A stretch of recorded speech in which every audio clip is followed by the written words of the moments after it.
Welcome back, guys. After discussion of Faraday's law of electrolysis, today we will discuss about conductance and its types. Conductance and its types. So, what is conductance? We will discuss about conductance and its types. Before it, we want to discuss about definition of conductance. What is conductance? So conductance क्या है? हम कह रहे हैं conductance से पहले हमें बहुत सारी टर्मिनोलॉजी को पहचानना पड़ेगा. यस और नोट. हम बोल रहे हैं कि कुछ टर्मिनोलॉजी अपन डिस्कस करने जा रहे हैं. इनमें से फर्स्ट हम कह रहे हैं, देखिए जैसे कंडक्टेंस को बाद में डिस्कस करते हैं, इससे पहले हम फर्स्ट देखते हैं रेजिस्टेंस क्या है. रेजिस्टेंस क्या है? What is resistance? रेजिस्टेंस को अपन आर से रिप्रेजेंट करेंगे. What is resistance? तो रेजिस्टेंस हम कह रहे हैं कि इलेक्ट्रिक करंट है उसको फ्लो होने में जो बैरियर आता है उसी को रेजिस्टेंस कहते हैं. यस और नोट. यानी किसी भी वायर का हम बोले रेजिस्टेंस ज्यादा है, इसका मतलब उसमें जो इलेक्ट्रिसिटी होगी वो कम फ्लो होगी. यस और नोट. तो इलेक्ट्रिसिटी को सर्कुलेट होने में जो बैरियर का काम करता है, जो रोकता है, वही क्या है? रेजिस्टेंस है. इनकी डेफिनेशन हम ऐसे सिंपल वे में डेफिनेशन देखेंगे. So what is resistance? Resistance is nothing but it is barrier to circulate electricity. Yes or not? It is barrier in the way of electricity circulation. Yes or not? किसी भी circuit में हम कह रहे हैं, electric circuit हमने बनाया, उसके अंदर इलेक्ट्रिसिटी फ्लो होगी. उस इलेक्ट्रिसिटी को फ्लो होने में जो रोकेगा, जो बैरियर का काम करेगा, वही क्या है? वही रेजिस्टेंस है. यस और नोट. इसकी यूनिट की बात करें, हम यूनिट की बात करें, इससे पहले मैं लिख दूं ये क्या है? Barrier in electricity circulation. Electricity circulation यही होगा. यानी इलेक्ट्रिसिटी को सर्कुलेट होने में जो बैरियर का काम करे वही रेजिस्टेंस है. क्लियर? तो इसकी यूनिट की बात करें, चलिए यूनिट इसकी हो जाएगी ओम. होगी कि नहीं होगी? यूनिट इसकी हो जाएगी ओम. ऐसे हम कह रहे हैं इस रेजिस्टेंस का जस्ट अपोजिट जो हो जाए उसी को हम कंडक्टेंस कह रहे हैं. इस कंडक्टेंस के बहुत सारे टाइप्स देखेंगे अपन. कंडक्टेंस एंड इट्स टाइप्स देखेंगे. इससे पहले हम कुछ टर्मिनोलॉजी को पढ़ रहे हैं. तो देखिए रेजिस्टेंस का जो अपोजिट होता है उसी को हम क्या कह देते हैं? कंडक्टेंस. कंडक्टेंस सी से रिप्रेजेंट करेंगे कंडक्टेंस को. कंडक्टेंस क्या होता है? हम कह रहे हैं कंडक्टेंस है वो 1 रेजिस्टेंस होता है. यानी कंडक्टेंस है वो रेजिस्टेंस के इनवर्सली प्रोपोर्शनल होता है. यस और नोट. तो देखिए रेजिस्टेंस के अपोजिट को हम कंडक्टेंस कह रहे हैं, तो इसकी यूनिट क्या हो जाएगी? कंडक्टेंस का मतलब ये क्या है? ये मेजरमेंट ही एक तरह से इलेक्ट्रिसिटी का. यानी इलेक्ट्रिसिटी कितनी सर्कुलेट हो रही है वो किससे मेजर करेंगे? हम इस कंडक्टेंस से मेजर करेंगे. जिसमें ज्यादा इलेक्ट्रिसिटी सर्कुलेट हो रही है मतलब उसकी कंडक्टेंस ज्यादा, यानी उस वायर से हम कह रहे हैं इलेक्ट्रिसिटी ज्यादा सर्कुलेट हो रही है. क्लियर? तो देखिए इसकी यूनिट की बात करेंगे. देखिए इसमें और कुछ नहीं है, ओनली रेजिस्टेंस का अपोजिट ही है. तो रेजिस्टेंस के रिवर्स है, इसलिए हम कह देंगे इसकी यूनिट क्या हो जाएगी? Ohm inverse. या इसी को हम कह देते हैं महो. ओम इनवर्स को ही महो कह देते हैं अपन. या फिर इसी की ऐसा यूनिट की बात करेंगे तो इसी को कह देते हैं हम सीमेन. सीमेन जिसको एस से रिप्रेजेंट कर देते हैं. ओम को हम किससे रिप्रेजेंट करते हैं? ओम को हम एस से रिप्रेजेंट करते हैं. यस और नोट. ये 10th क्लास में आप ओम का नियम अच्छे से पढ़ चुके हो, ओम्स लॉ. क्लियर है? तो देखिए रेजिस्टेंस को हमने ओम से रिप्रेजेंट किया. रेजिस्टेंस है वो इलेक्ट्रिसिटी सर्कुलेशन में बैरियर का काम करता है. इस रेजिस्टेंस के अपोजिट को हम कह देते हैं, इस रेजिस्टेंस के अपोजिट को हम कंडक्टेंस कह रहे हैं, जिसकी यूनिट महो या ओम इनवर्स हो जाएगी. ऐसा ही में इसी को सीमेन बोल देते हैं. क्लियर? नेक्स्ट हम देख रहे हैं, अब इस रेजिस्टेंस की बात करेंगे अपन. देखिए ये दो बेसिक टर्मिनोलॉजी होने के बाद में अपन रेजिस्टेंस देख रहे हैं. रेजिस्टेंस किसी भी वायर में ही होता है. देखिए इलेक्ट्रिसिटी है वो वायर में सर्कुलेट हो रही है. तो देखिए इसमें हम कह रहे हैं रेजिस्टेंस जो है वो हमेशा लेंथ के डायरेक्टली प्रोपोर्शनल होता है. जिस भी सर्किट में फ्लो हो रहा है उस सर्किट की लेंथ के डायरेक्टली प्रोपोर्शनल होता है. क्लियर? रेजिस्टेंस जो है वो उस वायर के या उस सर्किट के क्रॉस सेक्शन का जो एरिया है, जैसे ये वायर है, इसकी लेंथ कितनी होगी, इसके डायरेक्टली प्रोपोर्शनल होगा रेजिस्टेंस, उसके क्रॉस सेक्शन का एरिया कितना होगा, इसके इनवर्सली प्रोपोर्शनल होगा। क्लियर? इन दोनों को मैं एक जगह करके लिखूं तो अपन लिख सकते हैं, देखिए R is directly proportional to L and inversely proportional to A। ऐसा नोट, यदि इस इक्वेशन को मैं प्रोपोर्शनल हटा दूं तो अपन एक कांस्टेंट लगाना पड़ेगा। ये कांस्टेंट लगा दिया मैंने रो, तो बताइए R की वैल्यू क्या आ गई, R की वैल्यू आ गई अपने पास rho into L by A. Clear है? बताइए R is equal to rho into L by A हो गया। रो हमने कहा ये केवल प्रोपोर्शनल कांस्टेंट है, जब प्रोपोर्शनल का साइन हटाया तो हमने रो कांस्टेंट लगा दिया। क्लियर? अब देखिए हम कह रहे हैं कि इस रो जो भी कांस्टेंट अभी तक अपन ने पढ़ा उसकी डेफिनेशन अपन ने पढ़ी है, तो बताइए रो की डेफिनेशन क्या हो जाएगी अपने पास। रेजिस्टेंस तो अपन पहले ही पढ़ चुके हैं, तो बताइए कांस्टेंट को कैसे डिफाइन करेंगे। कांस्टेंट को बताइए ऐसे डिफाइन कर सकते हैं, यदि जो बाकी क्वांटिटी है उसको यूनिट ले ले तो अपन रो को डिफाइन कर सकते हैं। यहां पर देखिए हम कह रहे हैं एक ऐसा वायर ले लें जिसकी लेंथ 1 मीटर ले लें। ये सो नोट, सब यूनिट में ऐसा यूनिट में ले रहा हूं, तो एरिया उसका कितना हो जाएगा, 1 मीटर स्क्वायर हो जाएगा। ये सो नोट, ऐसा वायर जिसका लेंथ 1 मीटर हो, उसका क्रॉस सेक्शन का एरिया 1 मीटर स्क्वायर हो, तो बताइए उसी वायर के रेजिस्टेंस को क्या कह देंगे अपन। ऐसा वायर जिसका लेंथ 1 मीटर, उसका एरिया 1 मीटर स्क्वायर हो, तो बताइए उसका रेजिस्टेंस ही रो हो जाएगा। देखिए रेजिस्टेंस और रो इक्वल आया कि नहीं है, तो हम कह सकते हैं रेजिस्टेंस, ऐसे वायर का रेजिस्टेंस जिसकी length 1 metre, area 1 metre square, उसको क्या कह देंगे अपन, रो। इस रो को अपन नाम दे रहे हैं, इस रो को अपन बोल रहे हैं रेजिस्टिविटी। देखिए इन नामों में कंफ्यूज नहीं होना, रेजिस्टिविटी बोल दें इसी को, या फिर इसी को बोल दें अपन स्पेसिफिक रेजिस्टेंस। स्पेसिफिक रेजिस्टेंस, देखिए हमने कुछ नहीं किया, एक तरह से रेजिस्टेंस ही तो था, रो इज इक्वल टू रेजिस्टेंस आ रहा है, बट कब आ रहा है, जब हम बोल रहे हैं कि उस वायर की लेंथ 1 मीटर ले और एरिया 1 मीटर स्क्वायर ले, यानी ये भी एक तरह से है तो रेजिस्टेंस ही। रो क्या है, रो रेजिस्टेंस ही है एक तरह से, बट स्पेसिफिक ले रहे हैं हम ऐसे वायर का रेजिस्टेंस है जिसका एरिया 1 मीटर स्क्वायर हो और उसकी लेंथ 1 मीटर हो। क्लियर? तो देखिए हम कह रहे हैं रेजिस्टेंस, ऐसे वायर के रेजिस्टेंस को अपन रो कह रहे हैं, इसलिए हम कह दें, देखिए था तो रेजिस्टेंस ही, लेकिन स्पेसिफिक डाटा ले लिया अपन ने कि ऐसा ही होना चाहिए जिसकी length 1 metre and area 1 metre square हो। तो बताइए इसको हम रेजिस्टेंस कह सकते हैं क्या, नहीं, था तो रेजिस्टेंस, बट हमने स्पेसिफिक कंडीशन ले ली, इसलिए हम इसको बोल देते हैं स्पेसिफिक रेजिस्टेंस। क्लियर? इस स्पेसिफिक रेजिस्टेंस बोले या फिर इसी को बोल देते हैं रेजिस्टिविटी।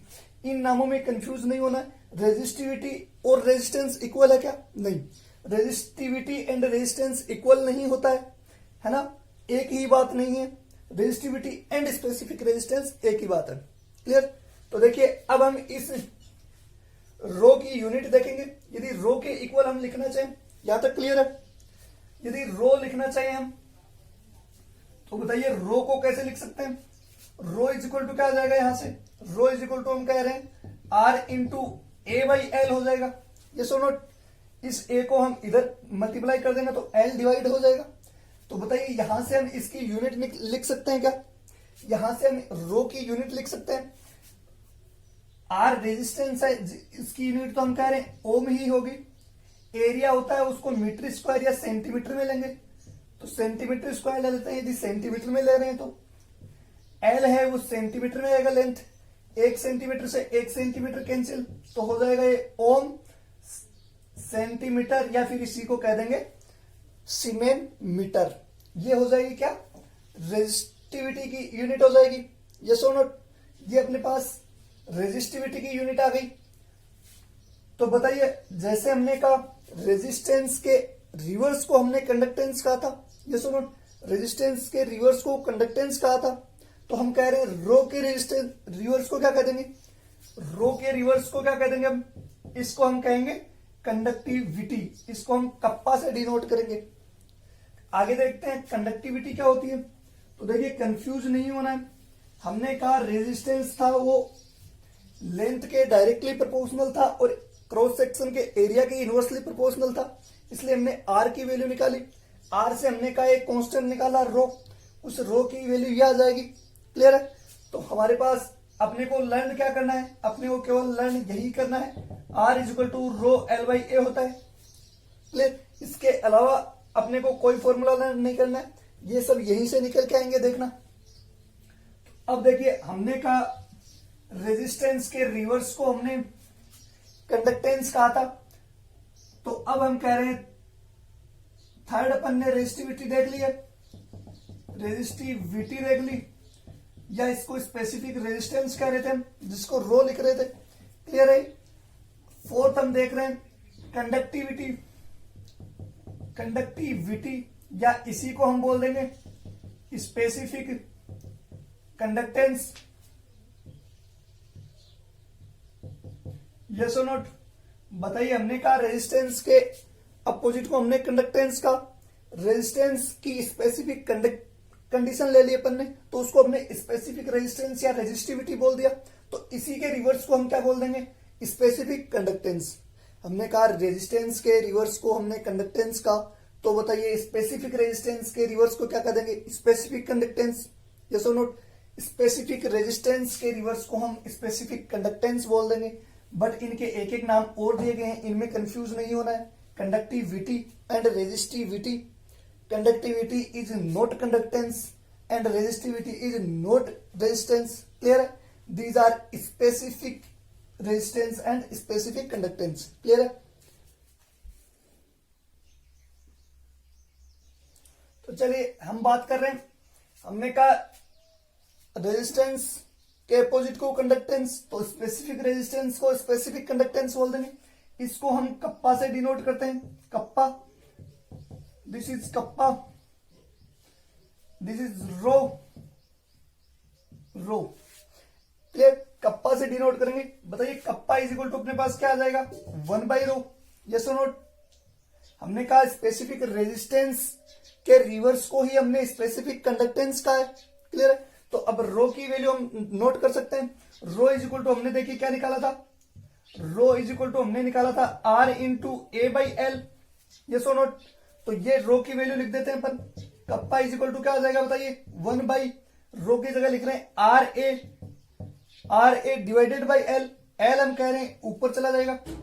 यस और not? R and A denominator में रह जाएंगे। क्लियर है? तो बताइए यहां से अब अपने पास क्या निकल के आ गया, यहां से निकल के आया K is equal to 1 by R into L by A. ये लिख सकते हैं क्या अपन, इसी को मैंने ऐसे लिखा है। क्लियर है? अब देखिए हमें पता है 1 by R is equal to अपन क्या लिख सकते हैं, reverse of resistance is known as conductance.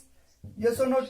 तो देखिए यहां से 1 बाई आर आया, यानी रेजिस्टेंस के रिवर्स को हमने कंडक्टेंस कहा था स्टार्टिंग में, तो कंडक्टेंस को हमने किससे रिप्रेजेंट किया था, सी से।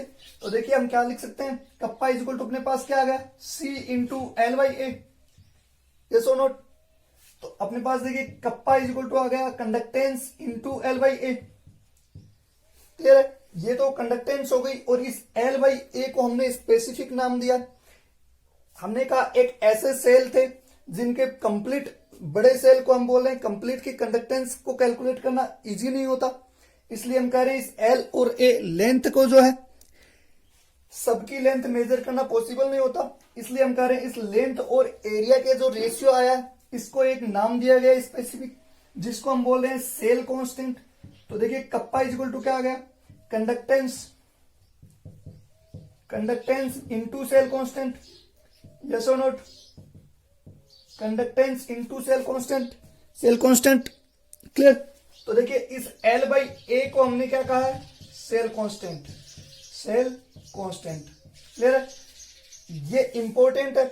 अभी देखिए कप्पा इज इक्वल टू, तो अपने पास ये आ गया, अपने को ये भी लर्न नहीं करना, हमने कहा सिंपल सा ही था, 1 बाई रो को हमने कप्पा कहा था, रो की वैल्यू हमें पता थी आर ए बाई एल होती है, तो आर ए बाई एल को हमने नोट कर दिया, 1 बाई आर को हमने कंडक्टेंस कह दिया।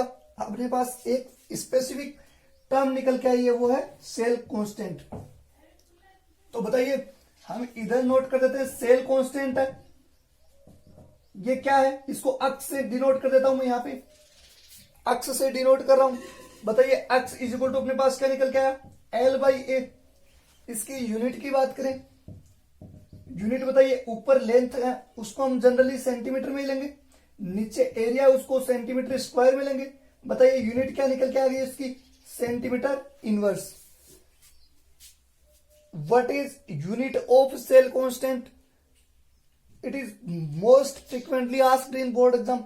सेल कांस्टेंट के बारे में पूछा जाता है, 1 नंबर की डेफिनेशन पूछी जाएगी। What is cell constant and write its unit. तो बताइए सेल कांस्टेंट क्या है? Cell constant is nothing but it is a ratio of length and area of cross section. L is length and A is area of cross section. तो L by A के ratio को ही हमने cell constant का। Clear? तो अब तक हमने देख लिया है 4 important definition. First resistance, resistance के रिवर्स को हमने कहा कंडक्टेंस, देन रेजिस्टिविटी और स्पेसिफिक रेजिस्टेंस, और इस स्पेसिफिक रेजिस्टेंस के रिवर्स को हमने कह दिया कप्पा। इन सब की यूनिट की बात कर ली हमने। क्लियर? अब हम बात करेंगे इनके स्पेसिफिक कंडक्टेंस के टाइप्स की बात करेंगे, या कंडक्टिविटी कह दें हम। क्लियर? तो इस कंडक्टिविटी के टाइप्स की बात करें, देखिए हम फर्स्ट ले रहे हैं, फर्स्ट हम ले रहे हैं इक्विवेलेंट कंडक्टिविटी।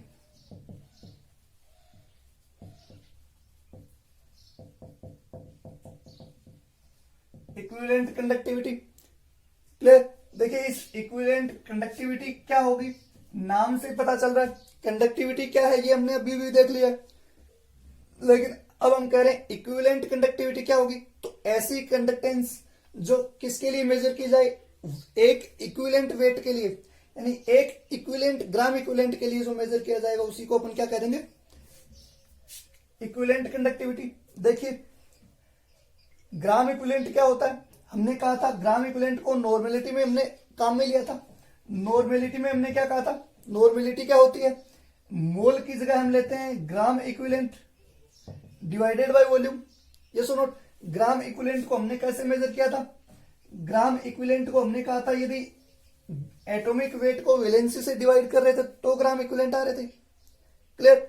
तो देखिए अब हम बोल रहे हैं एक equivalent, equivalent is also a concentration term. ये सुनो, तो एक इक्विवेलेंट जो सबस्टेंस होगा उसकी कंडक्टिविटी को ये अपन क्या कह देंगे, इक्विवेलेंट कंडक्टिविटी। क्लियर? डेफिनेशन की बात यह हो गई। हम इसको रिप्रेजेंट लेमडा से करेंगे, इसको रिप्रेजेंट करेंगे लेमडा से। क्लियर है? तो देखिए लेमडा इज इक्वल टू हम क्या लिख सकते हैं, हमने कहा 1 ml जो सब वॉल्यूम लिया था, 1 ml वॉल्यूम की कंडक्टिविटी क्या थी, कंडक्टिविटी क्या थी, कप्पा थी। जैसो नोट, तो हम कह रहे हैं कि VmL वॉल्यूम हो जाए, VmL वॉल्यूम जो हो जाए उसकी कंडक्टिविटी को क्या कह देंगे, इसको इससे मल्टीप्लाई कर देंगे। बताइए करेंगे कि नहीं करेंगे। हमने कहा 1 ml जो वॉल्यूम था उसकी कंडक्टिविटी कप्पा थी, तो बताइए VmL की कंडक्टिविटी क्या हो जाएगी, कप्पा इंटू वॉल्यूम। हम कह रहे हैं VmL की जो वॉल्यूम, VmL वॉल्यूम की जो कंडक्टिविटी होगी उसी को हम क्या कह रहे हैं, उसी को हम मोल इक्विवेलेंट कंडक्टिविटी कह रहे हैं, क्योंकि VmL में हम बोल रहे हैं V जो वॉल्यूम है उसके अंदर ग्राम इक्विवेलेंट आएंगे। ये सुनो, देखिए लेमडा इज इक्वल टू अपने पास क्या आ गया, K इंटू वी। क्लियर है? K is kappa, kappa means specific conductance.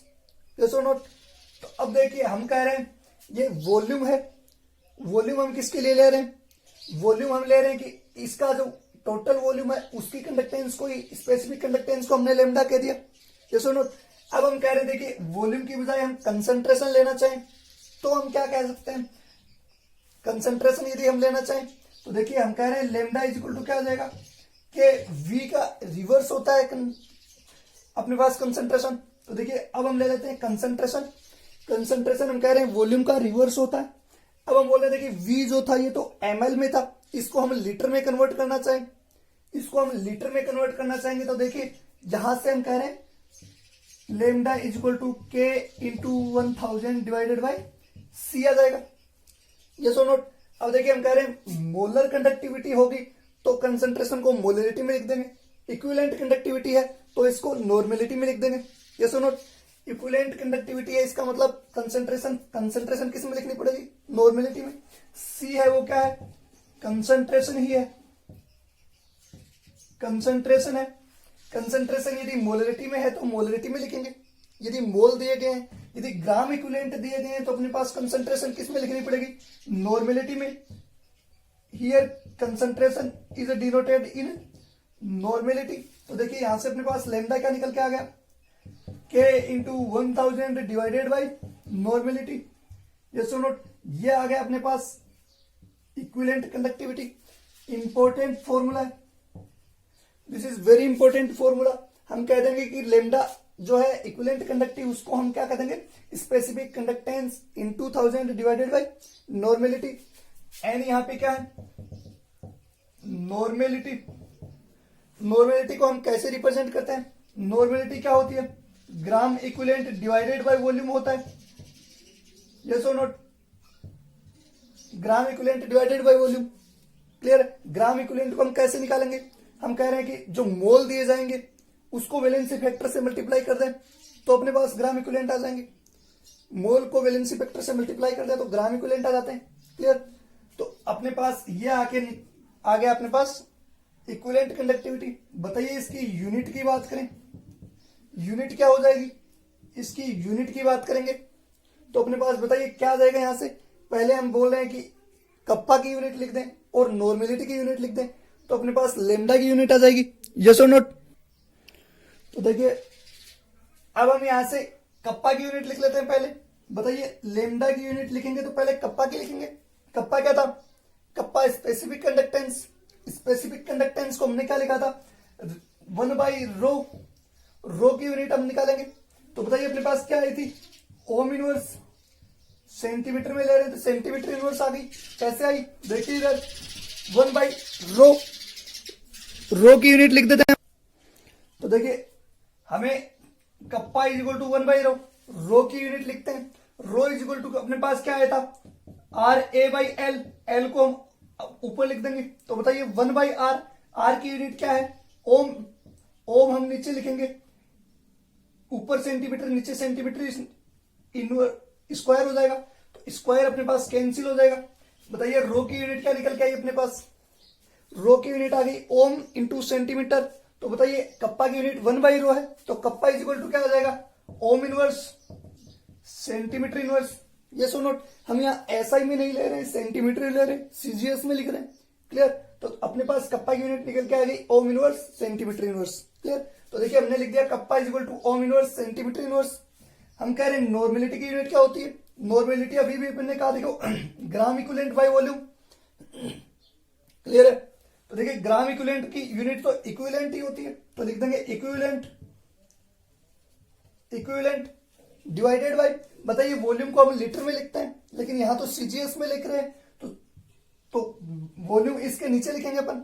ये सो नोट। बताइए सेंटीमीटर में लिखेंगे तो सेंटीमीटर क्यूब हो जाएगा। क्लियर है। तो देखिए सेंटीमीटर क्यूब हम बोल रहे हैं ऊपर चला जाएगा तो यहां से क्या निकल के आ गया अपने पास, ओम इनवर्स सेंटीमीटर इनवर्स। देखिए सेंटीमीटर क्यूब ऊपर आ गया, ये सो नोट, सेंटीमीटर क्यूब ऊपर आ गया डिवाइडेड बाय इक्विवेलेंट लिख देंगे हम। इक्विवेलेंट को मैं इक्विवेलेंट ही लिखना होता है, इक्विवेलेंट को इक्विवेलेंट ही लिखेंगे हम। ग्राम इक्विवेलेंट को इक्विवेलेंट इसका क्या होता है, यूनिट होती है। क्लियर। तो देखिए यहां से सेंटीमीटर स्क्वायर अपने पास रह गया, इस इक्विवेलेंट को ऊपर ले जाएंगे तो बताइए यहां से यूनिट क्या निकल के आ गई, लेमडा की यूनिट अपने पास क्या निकल के आई, लेमडा की यूनिट अपने पास निकल के आ गई है। देखिए यहां से आया ओम इनवर्स सेंटीमीटर इनवर्स, ओम इनवर्स सेंटीमीटर इनवर्स और ये इक्विवेलेंट को ऊपर, सॉरी सेंटीमीटर स्क्वायर बचेगा अपने पास, सेंटीमीटर अपने पास बचेगा स्क्वायर। देखिए यहां से इसकी पावर 3 है और यहाँ पे -1 है तो ओम इनवर्स सेंटीमीटर स्क्वायर और अपने पास इक्विवेलेंट है वो क्या आ जाएगा, ऊपर आ जाएगा तो इक्विवेलेंट इनवर्स हो जाएगा। ये आ जाएगी अपने पास लेमडा की यूनिट। लेमडा बोले तो इक्विवेलेंट कंडक्टिविटी की यूनिट। ये इंपॉर्टेंट है अपने को, इक्विवेलेंट वेट, इक्विवेलेंट कंडक्टिविटी जो है उसकी यूनिट पता होनी चाहिए, उसका फॉर्मूला पता होना चाहिए। इससे रिलेटेड न्यूमेरिकल खूब सारे पूछे जाते हैं। क्लियर। इससे रिलेटेड न्यूमेरिकल की अपन बात करेंगे अभी। इससे पहले अपन कंडक्टिविटी का सेकंड टाइप और देख लेते हैं ताकि दोनों आपस में कोरिलेटेड है। क्लियर। तो देखिए हमने कहा एक ग्राम इक्विवेलेंट वेट जो है किसी भी सॉल्यूशन का, उसके अंदर जो आयन प्रेजेंट होंगे उसकी वजह से जो कंडक्टिविटी आएगी उसको हमने इक्विवेलेंट कंडक्टिविटी कह दिया। इसका फॉर्मूला हमने ये निकाल लिया K into 1000 divided by N। इसकी यूनिट की बात की हमने, कहा कप्पा की यूनिट लिख दी ohm inverse centimetre inverse. Normality की यूनिट लिख दी हमने gram equivalent divided by volume. तो ग्राम इक्विवेलेंट को हमने इक्विवेलेंट लिख दिया, वॉल्यूम को हमने सेंटीमीटर क्यूब लिखा। क्लियर। तो यहां से अपने पास लेमडा की यूनिट निकल के आ गई ohm inverse centimetre square equivalent inverse. अब देखिए इस यूनिट में और इस फॉर्मूला में कोई ज्यादा डिफरेंस नहीं आएगा। मोलर कंडक्टिविटी लिखेंगे तो देखिए कहां कहां पे डिफरेंस आएगा। सेकंड टाइप है कंडक्टिविटी का, वो है मोलर कंडक्टिविटी। देखिए जैसे हमने कहा था 1 ग्राम इक्विवेलेंट सबस्टेंस के अंदर जो आयन प्रेजेंट है उन्हीं की कंडक्टिविटी को हमने क्या कह दिया था, इक्विवेलेंट कंडक्टिविटी। तो अब मोलर कंडक्टिविटी क्या हो जाएगी, मोलर कंडक्टिविटी को हम लेमडा एम से रिप्रेजेंट करेंगे। एम मींस मोलर, तो हम कह देंगे एक मोल सबस्टेंस के अंदर जितने आयन प्रेजेंट है उनकी कंडक्टिविटी को अपन क्या कह देंगे, मोलर कंडक्टिविटी। क्लियर है। So what is molar conductivity? Molar conductivity is nothing but conductivity of ions present in 1 mole substance. तो देखिए यहां से सेकेंड टाइप अपन लिख रहे हैं molar conductivity. What is molar conductivity? Molar conductivity is nothing but conductivity of ions present in 1 mole substance. Clear. तो कह देंगे हम conductivity of ions present in 1 mole substance. Yes और नोट? 1 मोल सबस्टेंस। क्लियर। 1 मोल substance के अंदर जितने ion present होंगे उनकी वजह से जो अपने पास कंडक्टेंस आएगी उसी को अपन क्या कह रहे हैं, मोलर कंडक्टिविटी। क्लियर। देखिए इसको लेमडा एम से रिप्रेजेंट कर दिया हमने। वहां पे हमने लिखा था लेमडा इज इक्वल टू क्या आया था, आपने कहा था कप्पा इंटू इसका वॉल्यूम लिखा था। यस और नोट? कप्पा इंटू वॉल्यूम लिखा था। यहां पे भी हम लिख देंगे कप्पा इंटू वॉल्यूम, यहां तक तो सेम ही आएगा। बट अब हम कह रहे हैं कप्पा डिवाइडेड बाई कंसंट्रेशन लिखा था हमने, और हमने कहा था वॉल्यूम को यदि लीटर में लेंगे तो 1000 से मल्टीप्लाई कर देंगे। क्लियर है। तो देखिए अब हम कह रहे हैं कप्पा डिवाइडेड बाई कंसंट्रेशन आ गया। चेंज हम बोल रहे थे कि कहां पे आएगा, ओनली एंड ओनली कंसंट्रेशन में आएगा। यहां पे कंसंट्रेशन को हम मोलरिटी में लिखेंगे, यानी एम में लिखेंगे। ये सुनो। तो देखिए अब अपने पास लेमडा एम क्या निकल के आ गया, कप्पा इंटू 1000 डिवाइडेड बाय अपने पास क्या आ गई, मोलरिटी। देखिए कहां पे चेंज आया, लेमडा इज इक्वल टू अपने पास आया था kappa into 1000 divided by normality, क्योंकि इक्विवेलेंट कंडक्टिविटी थी तो हमने नॉर्मेलिटी लिख दिया था। अब मोलर कंडक्टिविटी है तो हम लिख देंगे कैपिटल एम, यानी मोलरिटी लिख देंगे। क्लियर है। तो अब देखिए अपने पास क्या निकल के आ जाएगा, सेम ही होगा। इसकी यूनिट की बात करें, यूनिट ऑफ लेमडा एम, यानी कि मोलर कंडक्टिविटी की यूनिट क्या आ जाएगी। देखिए कप्पा की यूनिट अपने पास अब ये भी लिखी थी, क्या आ गई थी, ओम इनवर्स सेंटीमीटर इनवर्स। यस और नोट? मोलरिटी की यूनिट अपन क्या लिखेंगे, molarity is nothing but mole divided by volume लिखते हैं अपन, मोल ऑफ सोल्यूट। तो देखिए हम लिख देंगे मोल डिवाइडेड बाय वॉल्यूम।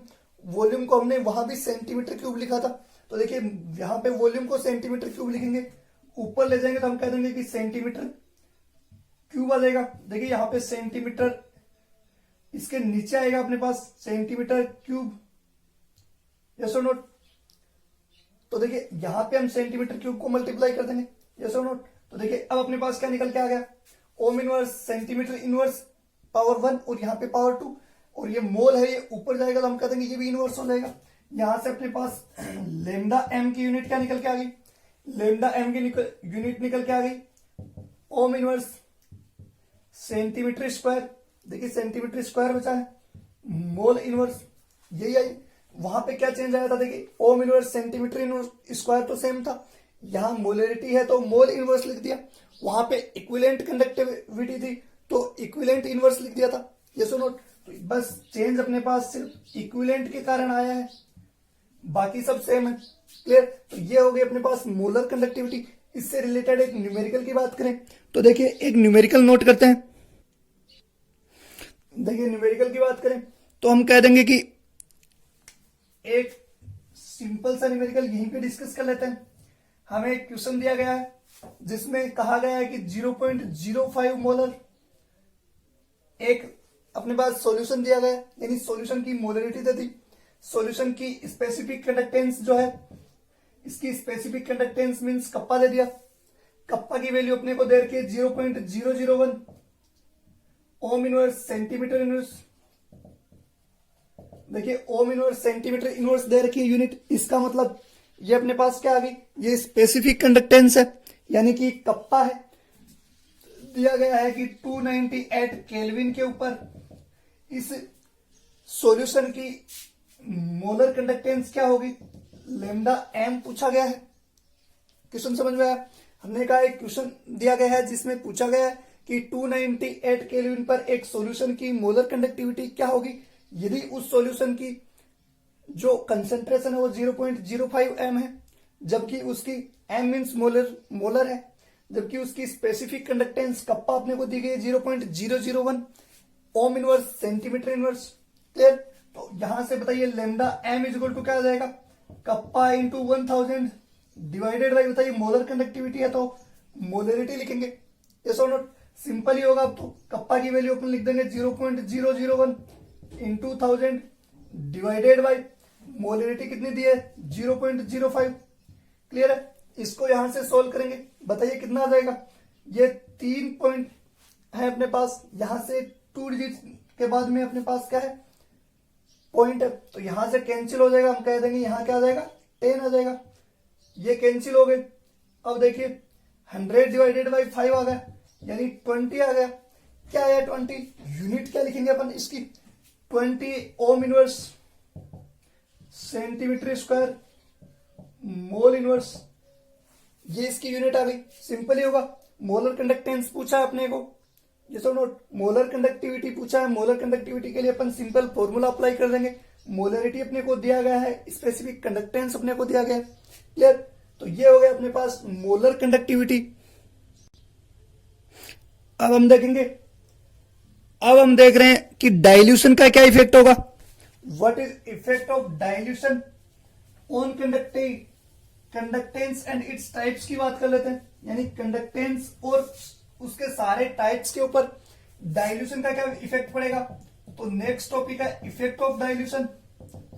तो देखिए सिंपल वर्ड्स में अपन कहते हैं डाइल्यूशन मींस, डाइल्यूशन का मतलब है उसकी कंसेंट्रेशन को अपन डिक्रीज कर रहे हैं, यानी सोलवेंट जो है उसको इंक्रीज कर रहे हैं। जैसे हम कहते हैं कि शुगर का सॉल्यूशन है, यानी हम कह रहे थे अभी 5 ग्राम शुगर है वो 1 लीटर सॉल्यूशन में डिजोल्व है।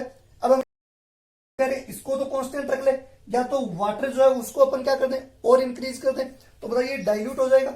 यस और नॉट? डाइल्यूट हो जाएगा मतलब पतला हो जाएगा। क्लियर? तो देखिए डाइल्यूशन का यदि क्या क्या इफेक्ट पड़ता है, डाइल्यूशन से क्या क्या इंक्रीज होता है, क्या डिक्रीज होता है, अपन इधर लिख देते हैं। यदि अपन डाइल्यूशन करेंगे, डाइल्यूशन का मतलब है वॉल्यूम इंक्रीज कर रहे हैं। यस और नॉट? वॉल्यूम इंक्रीज कर रहे हैं तो देखिए क्या क्या फर्क पड़ेगा। हम कह रहे हैं कि कंडक्टेंस जो थी, कंडक्टेंस तो इंक्रीज होगी, ओवरऑल कंडक्टेंस इंक्रीज होगी, क्योंकि हम कह रहे हैं ये आयनिक कंडक्टेंस की बात हो रही थी, आयंस की वजह से ही हो रही थी। यस और नॉट? इलेक्ट्रोलाइट के लिए बात हो रही थी, इलेक्ट्रोलाइट में हम कह रहे हैं कि आयंस ही होते हैं। क्लियर? तो इलेक्ट्रोलाइट की कंडक्टेंस की बात हो रही थी, तो हम कह रहे हैं कि कंडक्टेंस जो होगी वो इंक्रीज होगी। क्यों होगी? देखिए हम कह रहे थे अभी अपने पास 1 लीटर था, 1 लीटर था, उसके अंदर आयंस का जो नंबर था, अब हम कह रहे हैं वॉल्यूम इसका इंक्रीज कर दिया, यानी जो आयंस थे वो इंक्रीज होंगे, आयंस का मूवमेंट इंक्रीज होगा, इसलिए हम कह रहे हैं कंडक्टेंस तो इंक्रीज होगी। यस और नॉट? कंडक्टेंस इंक्रीज होगी, बट हम बोले कि स्पेसिफिक कंडक्टेंस पे क्या फर्क पड़ेगा। स्पेसिफिक कंडक्टेंस बोले और कंडक्टिविटी बोले एक ही बात है। मैं फिर से रिवाइज करा रहा हूं, यानी कप्पा की बात हो रही, यानी ये सी की बात हो रही। बताइए कप्पा क्या होगा। हम कह रहे हैं ओवरऑल कंडक्टेंस तो इंक्रीज हो रही क्योंकि नंबर ऑफ आयंस भी इंक्रीज हो रहा है। बट अब देखिए हम बोल रहे हैं, मान लीजिए पहले 1 लीटर इसके अंदर सॉल्यूशन था, 1 लीटर सॉल्यूशन था, इसके अंदर हम बोल रहे हैं कि मान लो 50 आयंस थे। क्लियर? 50 आयंस थे। कितने में? हम इसके लिए सिंपल सा डाटा ले लो, चलो 500 ml ले लेते हैं। क्लियर? तो बताइए पर ml में कितने आयंस हुए, 500 ions divided by 550 ions divided by 500 इसका वॉल्यूम हो गया, अपने पास कितना आ गया 1/10। यस और नॉट, यानी कि हम बोल रहे हैं कि पर ml आयन पर ml जो वॉल्यूम है उसके अंदर कितने आयंस हुए 1/10। क्लियर। अब देखिए हम बात करें इसी के वॉल्यूम को इंक्रीज कर रहे हैं, इसको हमने डबल कर दिया 1000 ml कर दिया, यानी 1 लीटर कर दिया। अब बताइए आयंस का पर यूनिट वॉल्यूम में आयंस कितने हो जाएंगे, तो देखिए अब आयंस तो वही रहे अपने पास। यस और नॉट, आयंस तो हम कह रहे हैं कि कितने रहेंगे, आयंस इंक्रीज थोड़ी होंगे, हम कह रहे हैं डाइल्यूट करेंगे उनका मूवमेंट इंक्रीज हो जाता है। क्लियर, इसलिए कंडक्टेंस तो इंक्रीज हो जाती है। बट अब हम बात करें, देखिए अब अपने पास ml आ गया डबल इसका, बताइए अब अपने पास क्या आएगा 1/20 आयंस पर ml में आ जाएंगे, पर ml यानी 1 ml में अब हो गए 1/20 आयंस, पहले थे 1/10 आयंस। बताइए कौन से ज्यादा है, यही ज्यादा है हम कह रहे हैं। तो बताइए डाइल्यूट करने पे हमने कहा वॉल्यूम डबल कर दिया, डाइल्यूट करने पे पर ml यानी पर यूनिट वॉल्यूम के अंदर आयंस का नंबर इंक्रीज हुआ या डिक्रीज हुआ, डिक्रीज हुआ। इसलिए हम कह देंगे जो स्पेसिफिक कंडक्टेंस होगी वो क्या होगी, डिक्रीज होगी। क्लियर, ये इंपॉर्टेंट है, इसको लर्न करना है। हम कह रहे हैं कंडक्टेंस तो इंक्रीज हो रही है बट स्पेसिफिक कंडक्टेंस है वो डिक्रीज हो रही है। तो देखिए डाइल्यूट करने पे हम कह रहे हैं आयंस का नंबर इंक्रीज होता है, क्योंकि क्या हो जाता है डिसोसिएशन इंक्रीज होता है। जैसे जैसे हम वॉल्यूम बढ़ाएंगे डिसोसिएशन इंक्रीज होगा, यानी आयंस ज्यादा टूटेंगे, यानी इलेक्ट्रोलाइट का डिसोसिएशन ज्यादा होगा, तो कंडक्टेंस तो इंक्रीज होगी। बट हम कह रहे हैं पर यूनिट वॉल्यूम जो है उसके अंदर आयंस का नंबर डिक्रीज होगा, इसलिए हम कह देंगे स्पेसिफिक कंडक्टेंस डिक्रीज होगी। ये वेरी वेरी इंपॉर्टेंट है। अब देखिए हम कह रहे हैं जो अपन ने पढ़ी थी, थर्ड अपन ने पढ़ी लेमडा यानी equivalent conductivity and molar conductivity. इन पे क्या फर्क पड़ेगा, इन पे देखिए हमने कहा वॉल्यूम हम इंक्रीज कर रहे हैं, वॉल्यूम इंक्रीज कर रहे हैं यानी पर यूनिट वॉल्यूम के अंदर क्या होगा, इनका डिसोसिएशन ज्यादा होगा। डिसोसिएशन ज्यादा होगा तो हम बताइए क्या कहेंगे कि ये भी क्या होंगी, इंक्रीज होंगी, यानी कि molar conductivity and equivalent conductivity ये भी दोनों इंक्रीज होती हैं। लेकिन कहां तक, हम कह रहे हैं ऐसे तो बढ़ाते ही रहेंगे, एक लिमिट तक जाने के बाद में, यानी ये कंप्लीटली डिसोसिएट हो जाए आफ्टर कंप्लीट डिसोसिएशन, यानी कि जो इलेक्ट्रोलाइट था वो कंप्लीटली डिसोसिएट हो जाए, उसके बाद में बताइए lambda and lambda M increase होंगे क्या, नहीं।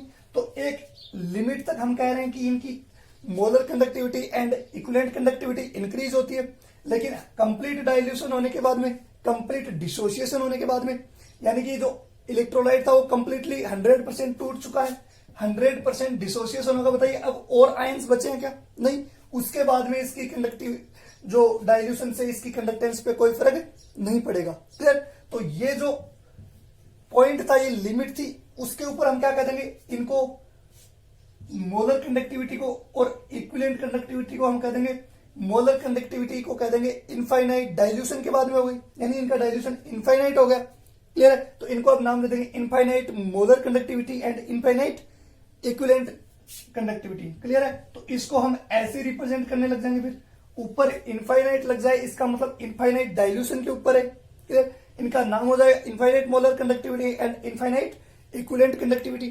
क्लियर, इनकी हम बात करेंगे आगे, और इसके बेसिस पे इलेक्ट्रोलाइट की बात करेंगे। वीक इलेक्ट्रोलाइट है, देखिए स्ट्रॉन्ग इलेक्ट्रोलाइट हो तो 100% डिसोसिएट हो गए, लेकिन हम कह रहे हैं कि इनफाइनाइट डाइल्यूशन होने के बाद में भी जो वीक इलेक्ट्रोलाइट है वो 100% डिसोसिएट हो सकते हैं क्या, वीक इलेक्ट्रोलाइट है इसका मतलब वो कंप्लीटली डिसोसिएट नहीं हो सकते, हमने डेफिनेशन में बात की थी। क्लियर, तो हम कह रहे हैं वीक इलेक्ट्रोलाइट पे इनका क्या फर्क पड़ेगा, वीक इलेक्ट्रोलाइट पे डिसोसिएशन कंप्लीट हो नहीं सकता चाहे कितने ही डाइल्यूशन किए जाए। तो हम उनकी कंडक्टिविटी को कैसे मेजर करेंगे, तो उसके लिए आगे एक रूल दिया गया कोलराउस के द्वारा। कोलराउस साइंटिस्ट था, उसने एक रूल दिया जिसको हम कोलराउस लॉ कह देते हैं। क्लियर, उसकी बात करेंगे हम नेक्स्ट क्लास में। इससे पहले आप इसको एक बार फिर से रिवाइज कर लीजिए। हम कह रहे हैं कंडक्टेंस है वो डाइल्यूशन से इंक्रीज होगी, स्पेसिफिक कंडक्टेंस है वो डिक्रीज होगी, जबकि molar conductivity and equivalent conductivity है वो इंक्रीज होंगी एक लिमिट तक, यानी इनफाइनाइट डाइल्यूशन तक इंक्रीज होती है, उसके बाद में इन पे कोई इफेक्ट नहीं पड़ता है। क्लियर,